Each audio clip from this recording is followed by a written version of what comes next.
Lalu tadi tentang hari Arafah ini, Nabi SAW dalam hadis tadi Qatadah, yaitu eh, saumu yaumi Arafah. eh, Saumu yaumi Arafah. Jadi tengok hadis daripada Abu Qatadah nomor 3 pada bab 227 kitab Riyadhus Shalihin, bab yang ketiga dalam bab hadis yang ketiga dalam bab ini, daripada Abu Qatadah radhiyallahu anhu. eh, Baik, lagi satu yang ketiga Cik Nik. Naikkan lagi. Satu lagi. Nah, itu juga boleh. Yaitu su'ila, oke, yang tadi tu, yang tadi Abu Qatadah. Su'ila, ditanya Nabi SAW an siyami, eh, apa tadi, daripada Abu Qatadah ya, an saumi yaumi Arafah. Dalam bab 227 hadis yang pertama, su'ila Rasulullah SAW an saumi yaumi Arafah. Kalimah yang ingin saya rujuk tu an saumi yaumi Arafah. Ditanya perihal berpuasa pada hari Arafah. Menarik di sini ya. Saumu Arafah. Kenapa tidak disebut saumu 9 Zulhijjah? Macam mana nih kawan-kawan, teman-teman, para jamaah? Ada beza tak puasa hari Arafah dan puasa 9 hari bulan Zulhijjah? Menurut saya ada beza itu. Puasa hari Arafah merujuk pada hari wukuf. Kalau puasa pada 9 Zulhijjah merujuk pada tarikh, tanggal, tarikh ya, date 9 Zulhijjahnya. Maka dari dahulu selalu menjadi perbincangan. Okay. Puasanya itu puasa hari Arafah ke ataupun hari 9 Zulhijjah. Kebanyakannya kita fahami dari hadis ini pun puasa pada hari Arafah. Artinya ada hubung kait dengan apa nih? Kenapa disebut hari Arafah?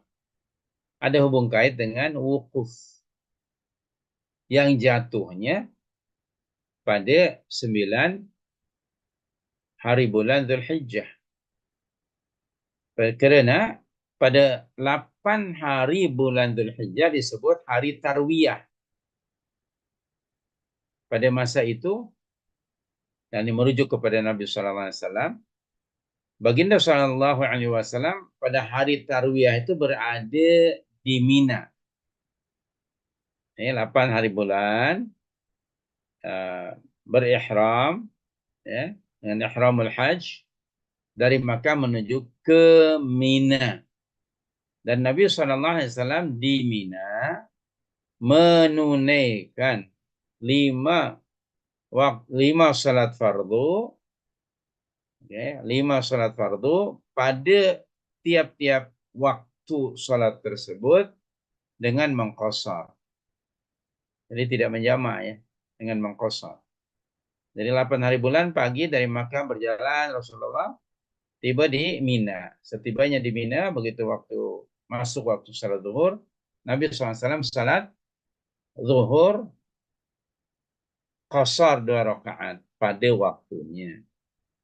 Kemudian datang waktu asar, qasar pula asar pun 2 rakaat, dan maghrib, salat waktu maghrib 3 rakaat, dan isya pun qasar, dan subuh. Nah, selepas subuh ketika matahari sudah mula ataupun keadaan fajar itu sudah mula terang, dan Nabi SAW bersama para sahabatnya bergerak dari Mina pada itu sudah 9 Zulhijjah menuju ke Arafah. Itulah disebut hari wukuf yang jatuhnya pada 9 hari bulan Zulhijjah. Jadi tadi menarik ya di sini suila Nabi SAW ditanya tentang an saumi yaumi Arafah. Ya, an saumi yaumi Arafah.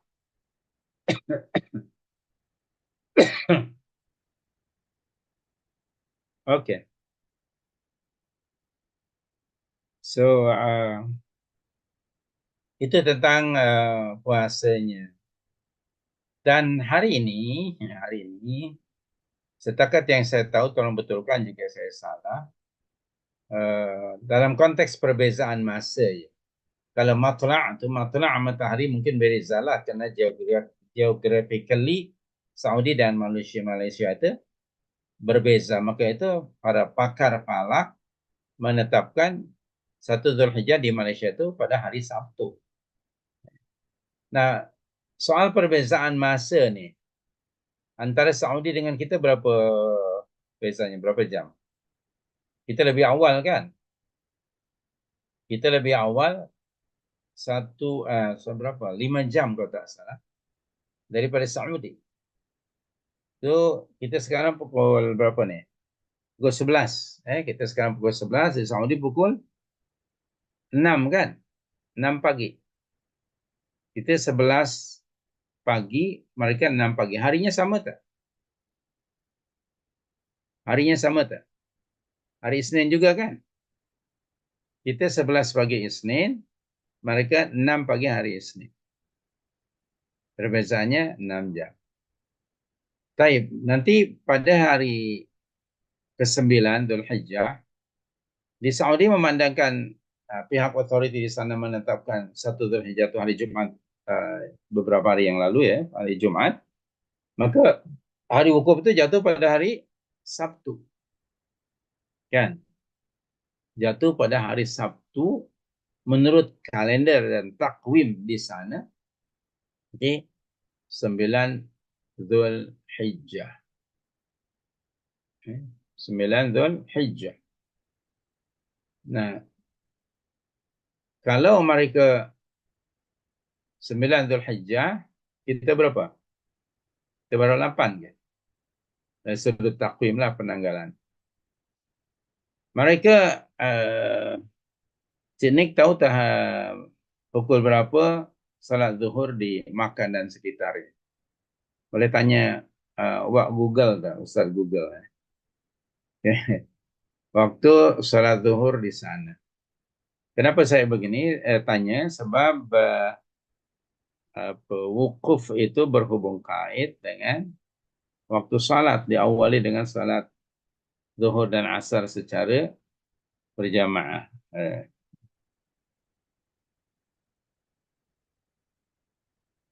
Salat.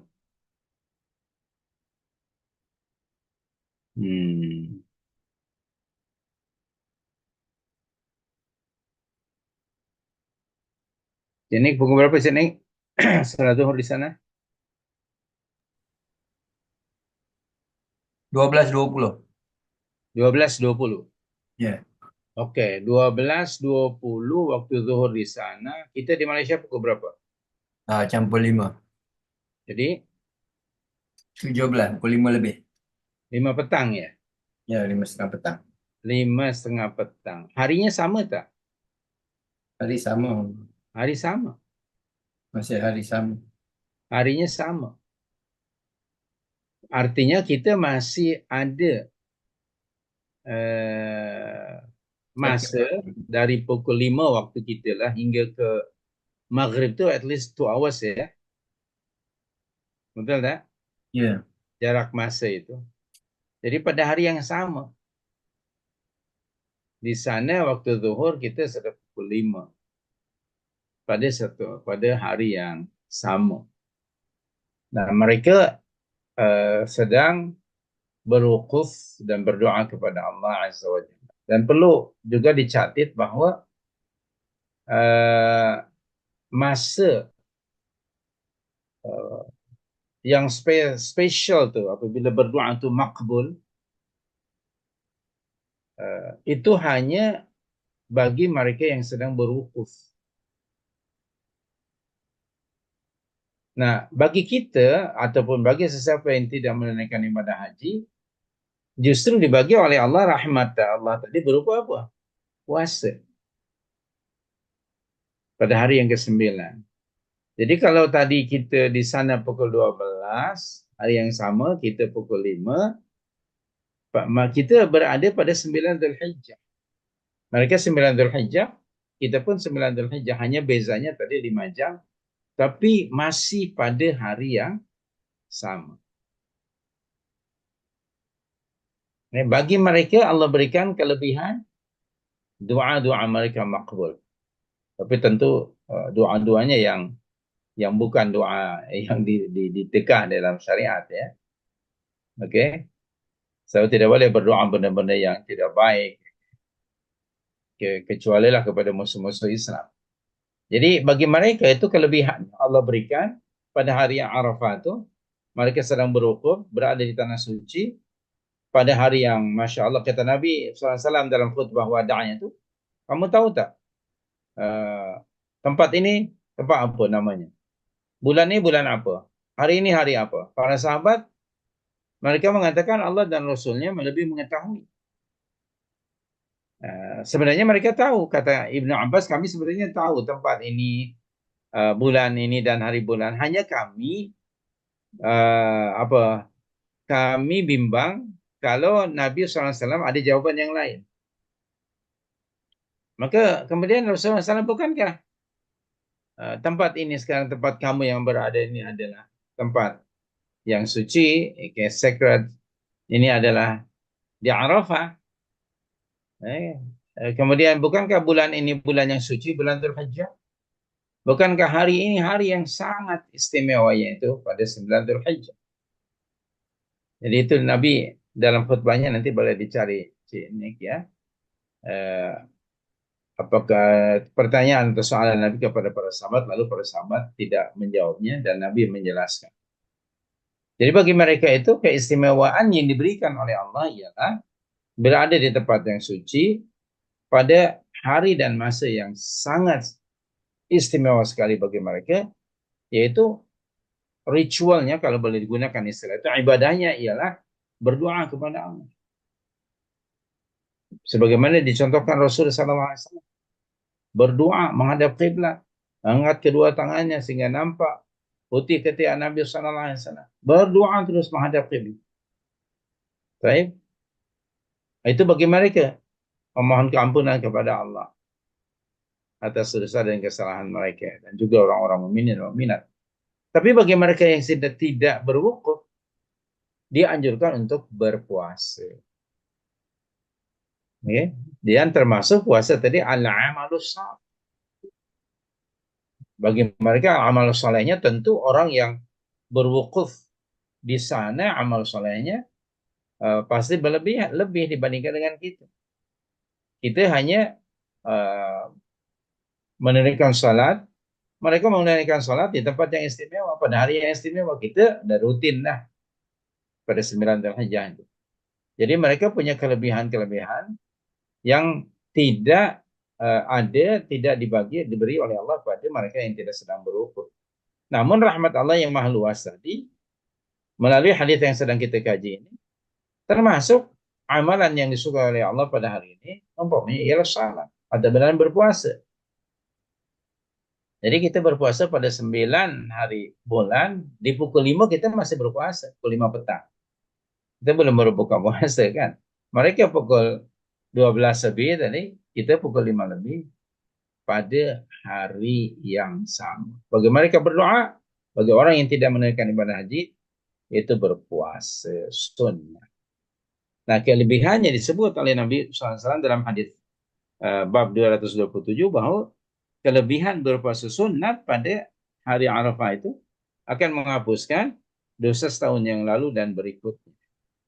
Yani as-saghair, dosa-dosa yang kecil. Adapun mereka yang berada di Arafah, seluruh dosa mereka diampunkan Allah Azza wa Jalla dengan syarat mereka memohon kepada Allah dengan hati yang ikhlas dan penuh pengakuan.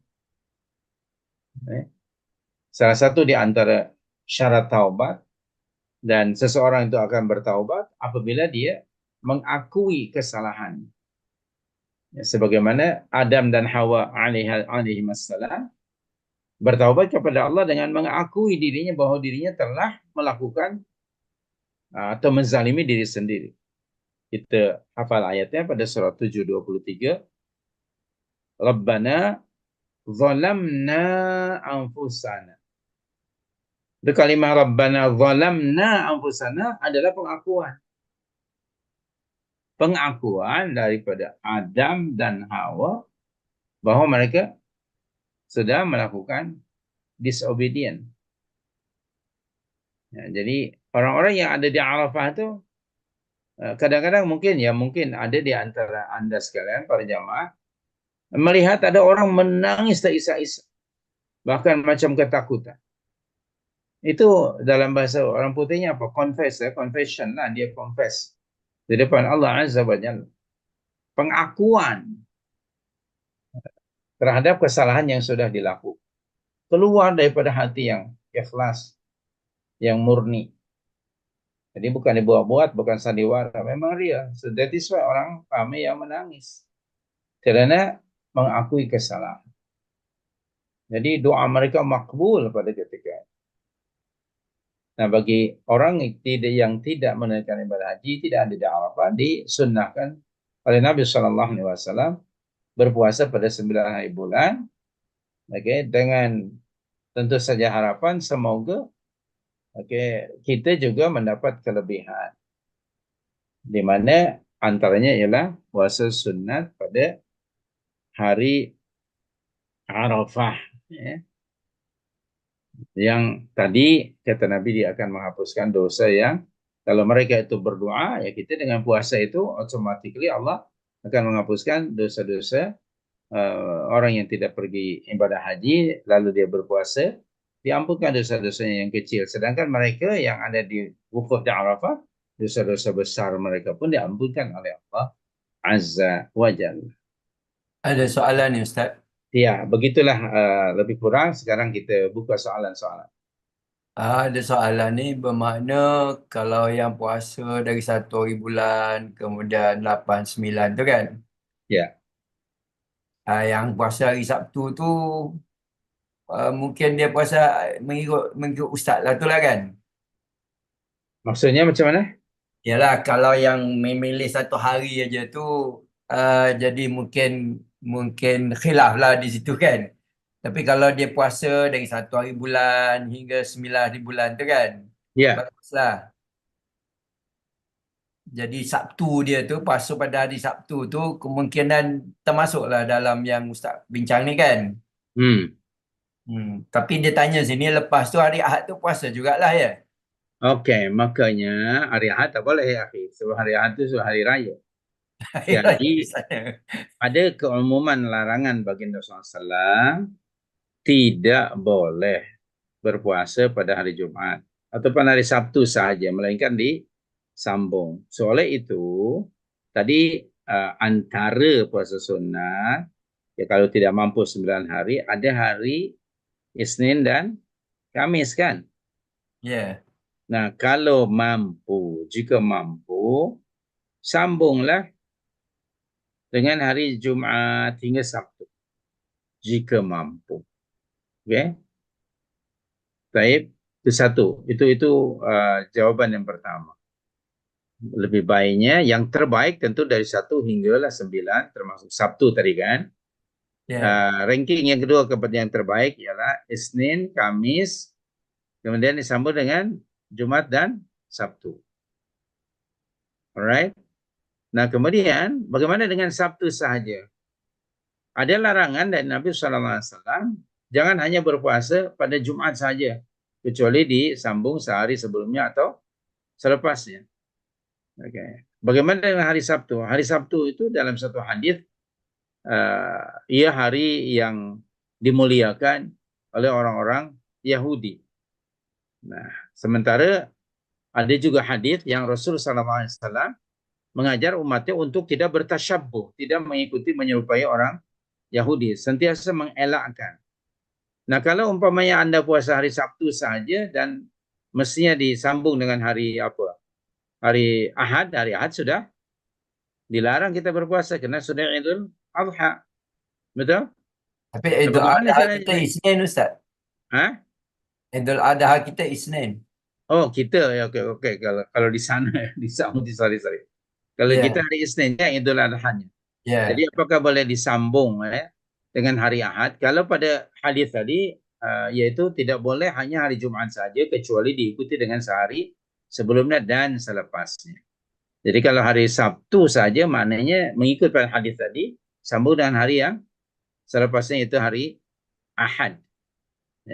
Walaupun dia bukan hari Isnin mereka ataupun tidak dimulakan dengan Kamis.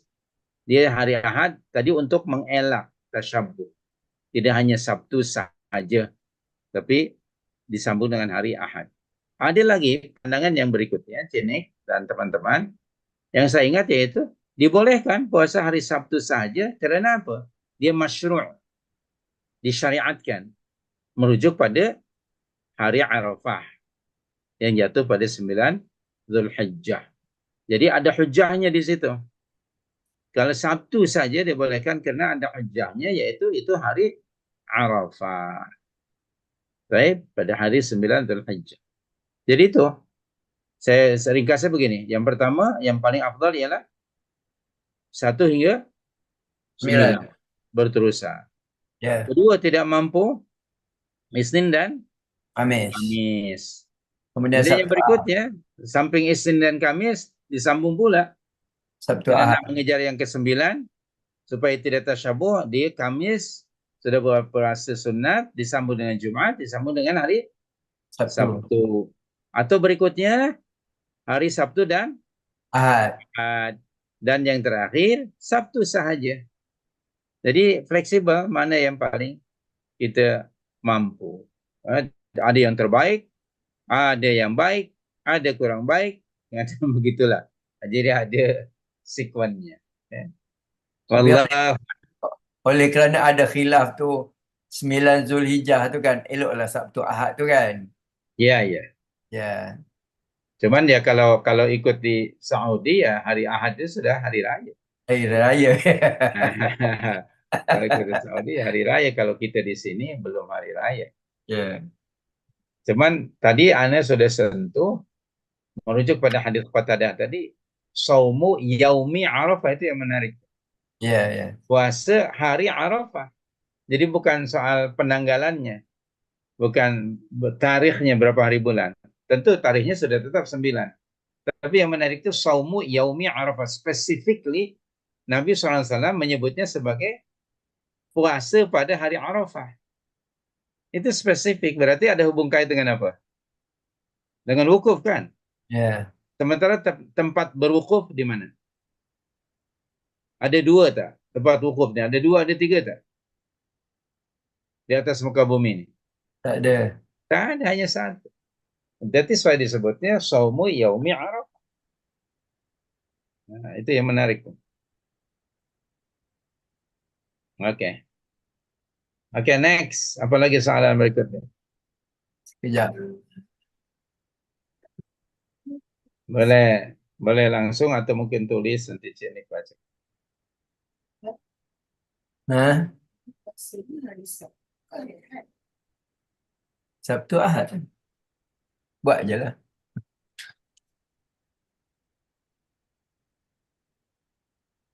Ada soalan lagi? Silakan.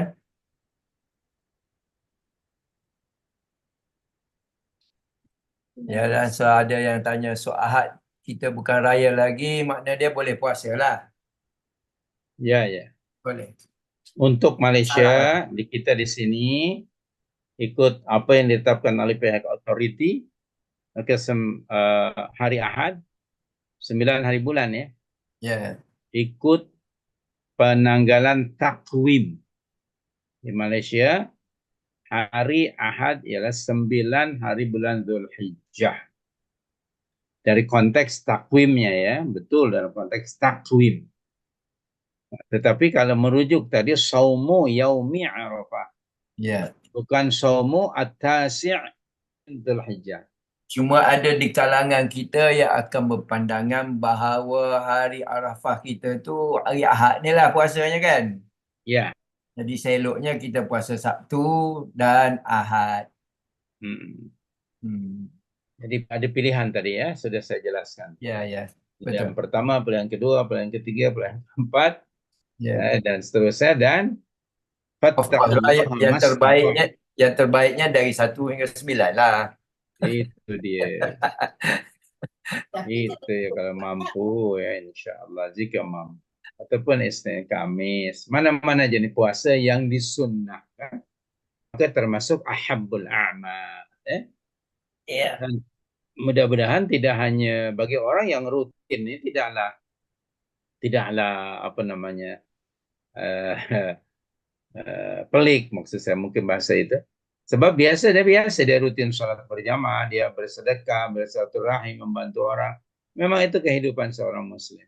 Hanya saja bila dia lakukan semua benda itu pada 10 hari pertama Dzulhijjah, dia ahabbu ilallah. Lebih lagi Allah memberikan nilai yang value yang paling tinggi lah dibandingkan amalan yang sama dilakukan sepanjang tahun. Jadi bagi orang yang sudah biasa, bagi mereka ada masalah itu. Maksudnya dah normal lah. Dia berpuasa Isnin Kamis. Kalau dia tidak berpuasa 9 hari bulan pun, tetap saja Isnin Kamis dapat. Tapi berpuasa pada hari Arafah itu spesifik. Kenapa? Karena hari Arafah hanya setahun sekali. Isnin Kamis berulang kan? Berulang sekurang-kurang dalam 1 bulan mungkin 8 kali dia puasa. Tapi untuk hari Arafah hanya sekali dalam 1 tahun. So yang spesifik ini, jadi dalam beramal ini cari mana ya sangat spesial, yang nilainya tinggi, itu lebih lebih lebih hebat.